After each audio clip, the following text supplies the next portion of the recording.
Guys, we're back again for another Future Card Buddy Fight video. So I hope you guys enjoy. Don't forget to like, comment, subscribe, and donate Patreon. Let's get started. So first off, I have not done one of these in forever, and I'm mostly doing this because when I got back into Buddy Fight, unfortunately, timing of Buddy Fight ending next year. But until then, I'm gonna enjoy this to its very fullest. So let's get this started.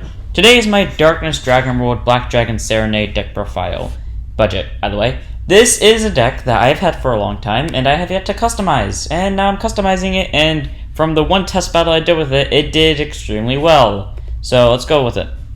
First off, the flag, Darkness Dragon Waldo. So standard, you can only use the cards from that world, and then generic.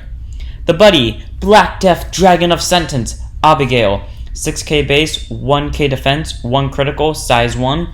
Call cost to pay gauge, and when this card attacks, destroy a monster on the opponent's field, and if you do, you gain life points equal to that card's size. So I did this because this deck does not have any size 2s whatsoever. It only has size 3, size 1s, and size 0s. And I did this because in the off chance I can play this card, in the off chance I can destroy something with it, I can gain life points off it, and it can just basically one-shot anything no matter how high its defense is, as long as it can be destroyed by effects, which is really easy, and plus you can gain life points off it, and it can just help wipe out a field, worst case scenario. So really cool card to have as a buddy. And also ignore all the Japanese cards here because I couldn't find English versions of them.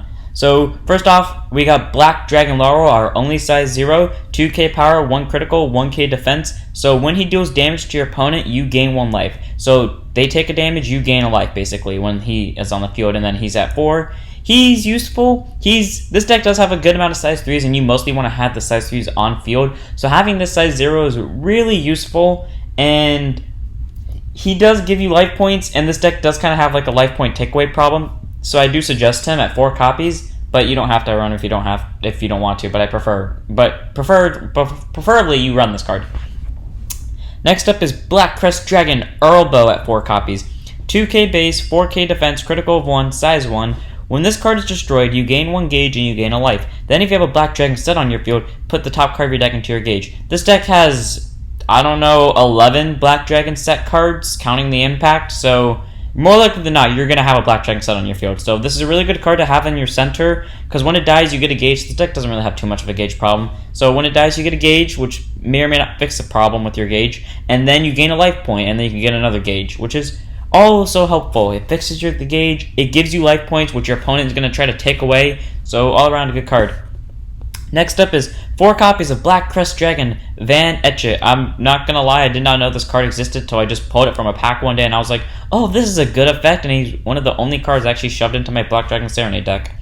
So 1k power, 4k defense, a critical of 1, and when this card is destroyed, choose a card on the opponent's field, and for this turn, the chosen card gets minus 3,000 power, 3,000 defense, and then if you have a Black Dragon set on your field, that card loses 1 critical. It also has move.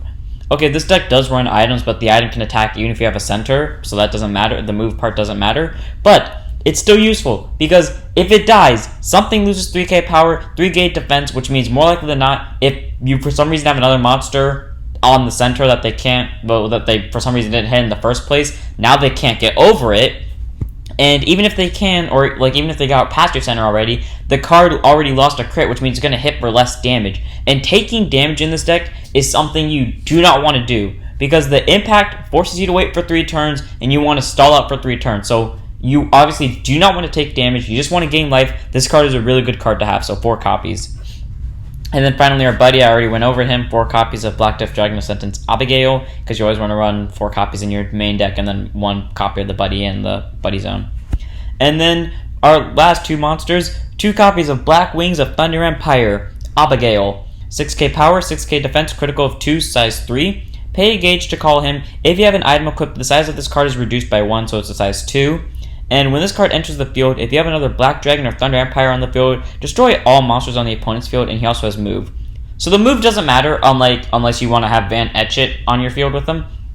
But that part of the ability is useful, because on place, nuke the whole field as long as you have another Black Dragon or Thunder Empire on the field. Literally, the only time that would never happen is if you don't have another monster or the item equipped, or the only set spell you have is the one that isn't a Black Dragon attribute. So unless one of those 2 scenarios is applied, this thing ability will always go off, and that's amazing, because that means all their monsters get destroyed, and unless they have destruction prevention, they're dead. So 2 copies. And then finally, 4 copies of probably the best card in this deck, and my favorite looking one, and my favorite one to do the scratch thing with. Overeddy, Black Sky Dragon, Abygale. Size 3, 7,000 power, 7,000 defense, a critical of 2. Call cost, destroy a card on your field and put the top card of your deck into its soul. That already is a good thing because you don't have to pay any gauge to bring him out. All you have to do is nuke a card, and to use one of his abilities, that could actually benefit you, and then he gets an extra soul card, which is awesome. When he is destroyed, destroy a card on the opponent's field. Once more, really good, because that means basically he's like a nullify.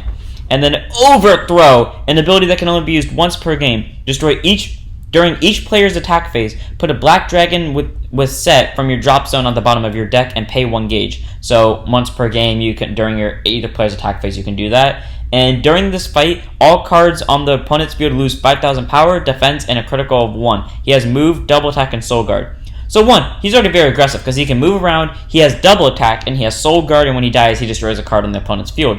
But then, if you were to put a black dragon set to the bottom of your deck and pay a gauge, all your opponent's cards lose 5,000 power, defense, and critical of 1. Even all the new cards that are coming out, they still don't have that much power to where they could actually get over this by themselves if this were to happen. Normally, when it comes to overthrow, overturn, and all that stuff, normally you want to wait to the right moment. This thing's for the rest of the game. Do it the second you can, because that is broken. Because it locks them down, it makes it harder for them to kill you, and in this deck, making it hard for them to kill you is like the staple here. So in any scenario, the second you get the chance to do this, do it, even if it's not necessary. Now onto spells. 1 copy of Gate of Darkness Dragon. So set at the start of your opponent's main phase, you may pay a gauge. If you do, you can call up to 2 size 1s or less from your drop zone to the left or right by paying their call cost. You can only use this ability once per turn. That ability is there because just in case, because more likely than not you're going to have the size 3 running on the field, but just in case you've lost access to the size 3 or your good cards are in the drop zone, you can just pay a gauge to get them back. In this deck, somewhat fix the gauge problem with Earlbow. So being able to pay a gauge and get back your size 1s are really useful, especially if Van Etchett's one of them and you don't have a center, because then you can just bring back Van Etchett, move it to center, and then screw your opponent over. And then when this card is put from your field into the drop zone, deal 1 damage to your opponent, and then you can only set 1 on the field. So that's useful, just being able to deal 1 damage randomly. Your opponent, more likely than not, is going to, after a very certain amount of time, after the 3 turns, your opponent's going to be at 1 life more likely than not, which means this is going to factor in, so that they have to be really careful when they destroy stuff on your field, because if they don't destroy the right stuff, then they die. Next up is 2 copies of 100 Demon Sorcery, Tennomimakari. So deal 1 damage to the opponent and you gain a life point. That's only here because, just to gain a life point, because I don't think you have to deal the damage to gain it, and this deck wants to gain life points. It's a bonus if you do deal the damage, but you don't have to. 2 copies of Poison Diver. So you gain 2 gauge when you cast this, and then if you have a black dragon set, you gain 2 life. You cannot understand it because of the Japanese, unless you can read Japanese, but pretty much a good card. It gets you gauge, it gets you 2 life, not once per turn, and it basically just gives you resources, helps fill back up your life, and then all around a good card. 3 copies of Black Crest Conversion. Set at the beginning of each player's final phase, you may destroy a black dragon on your field. This card is a black dragon, so you can just sack this one if you want. Draw a card. You may only set 1 Black Crest Conversion on your field. So this is useful. Each turn you can just kill your own card and then draw a card. So if you want, you could go, I cast Gate of Darkness Dragon, cast Black Crest Conversion, call a monster to the right, and then leave the left open, then call something to the center. We'll call Earlbow to the center. Attack with Earlbow or whichever is strong out of the 2, and then final phase, skill Black Crest Conversion, blow up the monster on the right or left, and then draw a card, and then during the opponent's next turn, pay a gauge, revive 2 monsters from the drop zone, which is awesome. So 3 copies.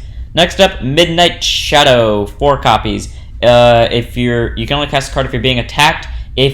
Nullify the attack if it's not a link attack, which is more likely than not in these days aren't going to happen unless they're playing Sun Dragons. In that case, this card is effectively useless. But even then, it's still useful. It can defend you from attacks as long as it's only a 1 attack, and that could actually fix certain scenarios.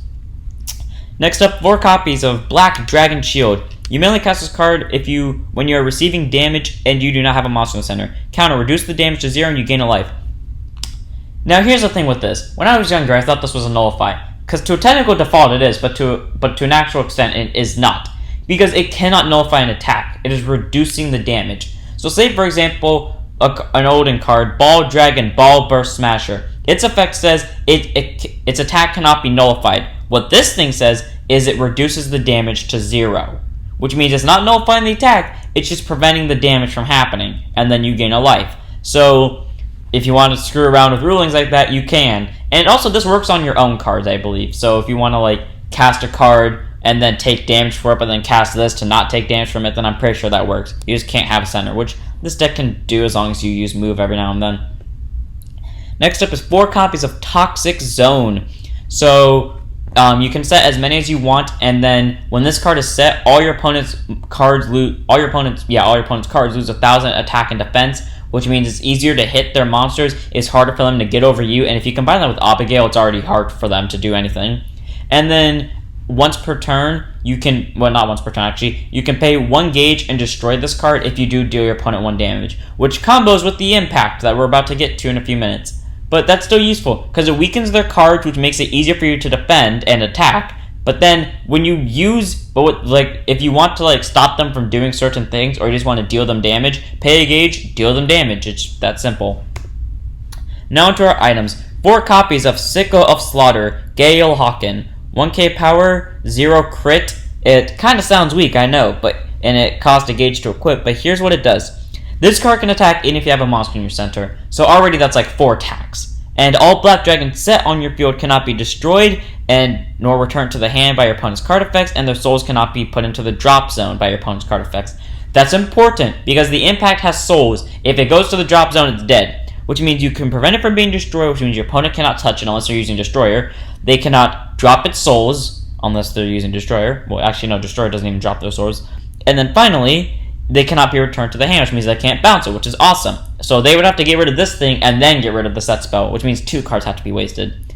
And finally, the main ability why you run this card, besides that, when this card attacks a monster, destroy one of those monsters. So yes, it effectively cannot get over anything on its own unless that monster is extremely weak.